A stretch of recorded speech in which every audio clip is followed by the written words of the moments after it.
Hello guys and welcome back to Best Car Picks. നമുക്കറിയാം കുറച്ച് കാലമായിട്ട് റെനോ ഇന്ത്യയിൽ പുതിയൊരു എസ് യു വി ഇറക്കുന്നതിനെ പറ്റി പറയുന്നുണ്ട്. ഒരു above 4 metre compact S U V ആയിട്ടാണ് അവർ വിശേഷിപ്പിച്ചിരിക്കുന്നത്. പക്ഷേ വണ്ടിയുടെ പേരും നമുക്ക് ഇതുവരെ അറിയില്ല എങ്കിലും അങ്ങനെ ഒരു വണ്ടി വരുന്ന കാര്യം അവർ ഇതിന് മുന്നേ പറഞ്ഞിട്ടുണ്ട്. കഴിഞ്ഞ വർഷം അതിൻ്റെ എക്സ്റ്റീരിയർ ഡിസൈൻ എങ്ങനെയായിരിക്കും എന്നുള്ളതിൻ്റെ കുറച്ച് ടീസേഴ്സൊക്കെ വന്നിട്ടുണ്ടായിരുന്നു.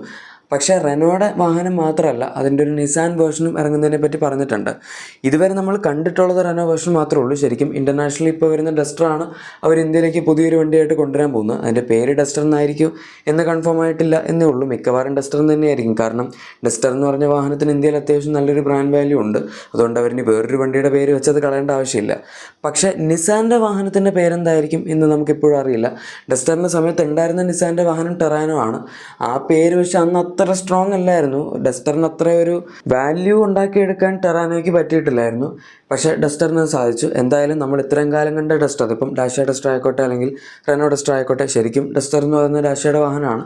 അത് റെനോയുടെ പേരിൽ ചില മാർക്കറ്റുകളിൽ ഇറക്കുന്നത് മാത്രം. നമുക്കിപ്പോൾ ഇന്ത്യയിൽ ഡാഷ്യ ഇല്ല, അതുകൊണ്ട് റെനോയുടെ ബ്രാൻഡിങ്ങിലാണ് ആ ഒരു വാഹനം വരുന്നത്. എനിവേ ഇപ്പോൾ അതിനൊക്കെ പുറമെ ഇതിൻ്റെ നിസാൻ ഡെറിവേറ്റീവിൻ്റെ ടെസ്റ്റിങ്ങും സ്റ്റാർട്ട് ചെയ്തിട്ടുണ്ട്.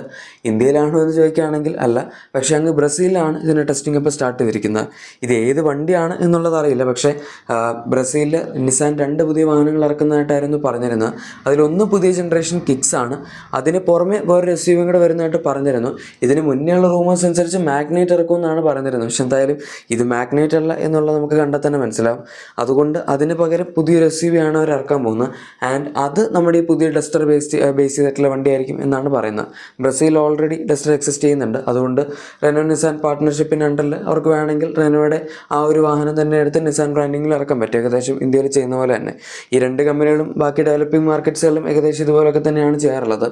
ഇതുവരെ നിസാൻ്റെ ഒരു വണ്ടി വരുന്നുണ്ട് എന്നുള്ളത് നമുക്കറിയാം എന്നല്ലാതെ അതിൻ്റെ സ്പൈ ഷോട്ട്സോ അല്ലെങ്കിൽ അതിൻ്റെ ഡിസൈൻ ആക്ച്വലി ലീക്കായിട്ടില്ല. അത് നിസാൻ തന്നെ ഇതിന് മുന്നേ കാണിച്ചിട്ടുണ്ട്.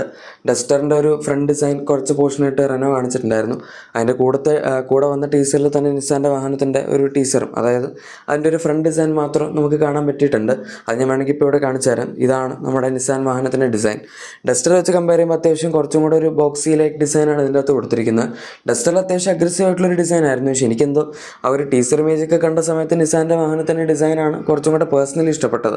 ഇതിനകത്ത് ഏകദേശം എവിടെയോ നമ്മുടെ ഒരു ടൈഗുണ്ടൊക്കെ ലുക്ക് വേണമെങ്കിൽ പറയാം. ടൈഗുണ്ടകത്ത് കണക്റ്റഡ് DRLസും കൂടെ വെച്ച് കഴിഞ്ഞാൽ ചിലപ്പോൾ ഈ ഒരു ലുക്ക് വരും. ഇതിനകത്തും നമുക്ക് ഇപ്പോഴത്തെ മാർക്കറ്റ് ട്രെൻഡ് അനുസരിച്ചുള്ള കണക്റ്റഡ് DRLസ് ഒക്കെ വരുന്നുണ്ട്. ഡസ്റ്ററിൽ അതില്ല. അത് നല്ലതാണെന്നല്ല ഞാൻ ഉദ്ദേശിച്ചത്. അതിപ്പോൾ സെഡാൻസിലൊക്കെ വരുമ്പോൾ അത്ര നല്ലതായിട്ട് നമുക്ക് പറയാൻ പറ്റില്ല. പക്ഷേ SUVസിൽ പൊതുവേ കണക്റ്റഡ് DRLസ് വലിയ കുഴപ്പമില്ലാത്തൊരു ഡിസൈൻ പാറ്റേൺ ആണ്. അത് ഇപ്പോഴത്തെ ഒരു ട്രെൻഡാണെന്ന് മാത്രം. ചിലപ്പോൾ കുറച്ച് കാലം കഴിയുമ്പോൾ അതൊക്കെ മാറി പിന്നെ വേറെ ഏതെങ്കിലും ഒരു സ്റ്റൈൽ വരുമായിരിക്കും. പിന്നെ ഈ വണ്ടി കാണാനാണെങ്കിലും ഇതിപ്പോൾ ഏകദേശം ഒരു കോൺസെപ്റ്റ് വണ്ടി പോലുണ്ട്. ഒറിജിനലി ഒരു കോൺസെപ്റ്റ് അല്ല. അവരിതിൻ്റെ ഡിസൈൻ എങ്ങനെയായിരിക്കും എന്നുള്ളതിൻ്റെ ഡിസൈൻ സ്കെച്ചാണ് പുറത്ത് വിട്ടിരിക്കുന്നത്. പക്ഷേ എന്നാലും നമുക്കിപ്പോൾ റിയൽ ലൈഫ് വണ്ടി ഇങ്ങനെ തന്നെ വരണമെന്നില്ല. കുറേയൊക്കെ വ്യത്യാസം ഉണ്ടാവും. ഇപ്പോൾ ബമ്പറിൻ്റെ ഒക്കെ ഡിസൈൻ നോക്കാനാണെങ്കിലും അല്ലെങ്കിൽ ഹെഡ്ലൈറ്റ്സ് ഒക്കെ നോക്കാനാണെങ്കിലും ആ ഒരു ഡിസൈൻ പാറ്റേൺ ഇതുപോലെ ആയിരിക്കും എന്ന് മാത്രം. ഇവിടെയൊക്കെ നമ്മൾ പറഞ്ഞതിലൊരു പ്രശ്നം എന്താണെന്ന് വെച്ചാൽ ഈ 2 വാഹനങ്ങളും, അതിപ്പം ഡസ്റ്റർ ആയാലും ഓർ ഈവൻ നിസാൻ്റെ ഡെറിവേറ്റീവ് അതിൻ്റെ വേർഷൻ ആയാലും, ഈ വാഹനങ്ങളൊക്കെ 2024 അവസാനത്തോടു കൂടി വരുമെന്നായിരുന്നു ആദ്യം നിസാനും റെനോയും കൂടെ പറഞ്ഞിരുന്നത്. അത് കഴിഞ്ഞതിന് ശേഷം പിന്നെ 25 വരുമെന്നാക്കി. പക്ഷേ 24 അവസാനമൊക്കെ ആയപ്പോഴേക്കും അവർ പറഞ്ഞു 25 ഞങ്ങൾ ഇറക്കുന്നില്ല, 26 ഇറക്കുന്നത് എന്നുള്ളത്. ഞാനിത് ഈ ഒരു ന്യൂസ് വന്നപ്പോൾ തന്നെ ഇതിന് മുന്നേ പറഞ്ഞിട്ടുണ്ട്. പക്ഷേ ഇപ്പോഴും അത് തന്നെയാണ് പറയുന്നത്. അവർ 2025 വണ്ടികൾ ഇറക്കാൻ പോകുന്നില്ല. ഇവിടെ ഒരു പ്രശ്നം ഉണ്ടാകുന്നത് എന്താണെന്ന് വെച്ചാൽ ഓൾറെഡി ഈ സെഗ്മെൻറ്റ് ഭയങ്കര ഓവർ ക്രൗഡഡാണ്. നമുക്കങ്ങനെ പ്രത്യേകിച്ച് പുതിയ വണ്ടികൾ വരുമ്പം അതിനകത്ത് പുതിയതായിട്ട് എന്തെങ്കിലും ഒരു ടെക്നോളജി അല്ലെങ്കിൽ എന്തെങ്കിലും ഒരു മാർക്കറ്റ് ഇൻട്രസ്റ്റിംഗ് ആയിട്ടുള്ള സംഭവങ്ങളൊന്നും ഇല്ല എങ്കിൽ ഹിറ്റ് ആവേണ്ട ഒരു കാര്യമില്ല. ഇപ്പോൾ ഫോർ എക്സാമ്പിൾ എലവേറ്റർ വന്നു. ഇനീഷ്യലി അത്യാവശ്യം ആൾക്കാരൊക്കെ വാങ്ങി. പക്ഷേ ഇപ്പോൾ പിന്നെ 1000, 2000 ആ റേഞ്ചിലൊക്കെ തന്നെ വണ്ടിക്ക് സെയിൽ കിട്ടുന്നുള്ളൂ. അത്രയും സെയിൽ വെച്ച് കഴിഞ്ഞാൽ തീർച്ചയായും അവർക്ക് അത്ര നല്ലൊരു മാർജിൻസ് ഉണ്ടാക്കാൻ പറ്റിക്കൊള്ളുന്നില്ല. കാരണം ഒക്കെ ഏകദേശം 15,000 to 18,000 റേഞ്ചിലൊക്കെ ഹ്യുണ്ടായി വെക്കുന്നുണ്ട്. സെൽട്ടോസ് ആണെങ്കിലും 6,000, 7,000 വെച്ചൊക്കെ വിൽക്കുന്നുണ്ട്. ഗ്രാൻഡ് വിറ്റാര 10,000 വെച്ചൊക്കെ മാരുതി സുസുക്കി വിൽക്കുന്നുണ്ട്. ഈവൻ നമ്മുടെ ടൊയോട്ട വരെ ഹൈറൈഡർ 5,000 വെച്ച് വിൽക്കുന്നുണ്ട്. അത് അവർ എഞ്ചിൻ മാത്രമേ കൊടുത്തിട്ടുള്ളൂ. ബാക്കി പ്ലാറ്റ്ഫോമും ടെക്നോളജിയും ബാക്കി എല്ലാ സാധനങ്ങളും മാരുതി സുസുക്കിയുടെയാണ്. കൈൻഡ് ഓഫ് റീബാച്ച്ഡ് വണ്ടിയാണ് എന്ന് നമുക്ക് വേണമെങ്കിൽ പറയാം ഹൈറൈഡർ.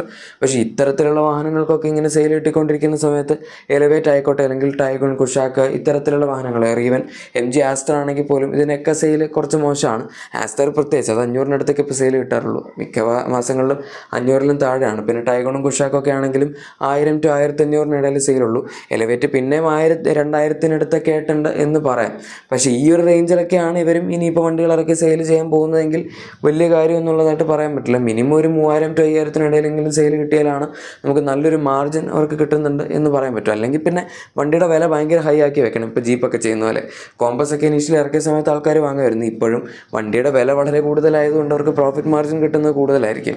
അത് ജീപ്പിനൊക്കെ പറ്റും. പക്ഷേ ഇവരൊക്കെ അങ്ങനെ ഒരുപാട് വില കൂട്ടി ഇറക്കി കഴിഞ്ഞാൽ വണ്ടി അവിടെ സ്പോട്ട് ഡെഡ് ആണ്. ആരും വാങ്ങാനൊന്നും പോകുന്നില്ല. നല്ലൊരു പ്രൈസ് പോയിന്റ്. പണ്ട് ഡസ്റ്ററിൻ്റെ ഒരു മേജർ അട്രാക്റ്റീവ് പോയിന്റ് ആയിരുന്നു അതിൻ്റെ പ്രൈസിങ്. അത്രയും നല്ലൊരു SUV നമുക്ക് അങ്ങനെ വില കുറഞ്ഞ് കിട്ടും എന്ന് പറയുമ്പം ഇഷ്ടംപോലെ ആൾക്കാർ വാങ്ങിയിരുന്നു. പക്ഷേ ഇനിയും എങ്ങനെ വരും എന്നുള്ളതാണ് നമ്മൾ കണ്ടറിയേണ്ടത്. ഇതിൻ്റെ തന്നെ 7 സീറ്റർ വേർഷൻസും അവർ അനൗൺസ് ചെയ്തിട്ടുണ്ടായിരുന്നു. അതായത് ഡസ്റ്റർ ബേസ്ഡ് ആയിട്ടുള്ള 7 സീറ്ററും നിസാൻ്റെ SUV ബേസ്ഡ് ആയിട്ടുള്ള 7 സീറ്ററും. ഏകദേശം നമ്മുടെ ക്രെറ്റയും അൽക്കസാറും ഒക്കെ എങ്ങനെയാണ് വരുന്നത് ആ ഒരു സെയിം പാറ്റേൺ. പക്ഷേ അതിനിപ്പോൾ എന്ന് വരും എന്നുള്ളതാണ് അറിയേണ്ടത്. 2026 സ്റ്റാർട്ടിങ്ങിലാണ് അവർ 2 SUVകളും ഇറക്കാൻ ഉദ്ദേശിക്കുന്നതെങ്കിൽ അതിൻ്റെ 7 സീറ്റർ വേർഷൻസ് 26 ലാസ്റ്റൊക്കെ ആകുമ്പോഴേക്കും വരുമായിരിക്കും. പക്ഷേ അവിടെയും ഒരു പ്രശ്നം ഇത്രയും ലേറ്റായിട്ട് ഇറക്കുന്നതാണ്. 25 തന്നെ കുറച്ച് ലേറ്റാണ്. ഇനിയിപ്പോൾ 26 എന്നും കൂടെ പറയുമ്പം പ്രത്യേകിച്ചൊന്നും പറയാനില്ല, അത് ഭയങ്കര ലേറ്റായിപ്പോയി. എനിവേ ഗൈസ്, നിങ്ങൾക്ക് ഈ 2 വാഹനങ്ങളും പറ്റിയുള്ള അഭിപ്രായം എന്താണ് എന്ന് താഴെ കമൻസിൽ പറയുക. അതുപോലെ നിങ്ങളുടെ എക്സിസ്റ്റിംഗ് വാഹനത്തിന് എന്തെങ്കിലും ചെറിയ ആക്സസറീസോ ക്ലീനിങ് പ്രൊഡക്ട്സോ ഒക്കെ വേണമെന്നുണ്ടെങ്കിൽ നമ്മുടെ ഡിസ്ക്രിപ്ഷൻ അല്ലെങ്കിൽ പ്രൊഡക്ട്സ് ടാഗ് ചെക്കൗട്ട് ചെയ്യുക. അവിടെ നിങ്ങൾക്ക് എല്ലാം ലഭിക്കുന്നതായിരിക്കും. വീഡിയോ ഇഷ്ടപ്പെട്ടെങ്കിൽ മറക്കാതെ തന്നെ ലൈക്കും സബ്സ്ക്രൈബും ഷെയറും കൂടെ ചെയ്തേക്കുക. നമുക്ക് മറ്റൊരു വീഡിയോയിൽ കാണാം. Thank you for watching my video and good bye.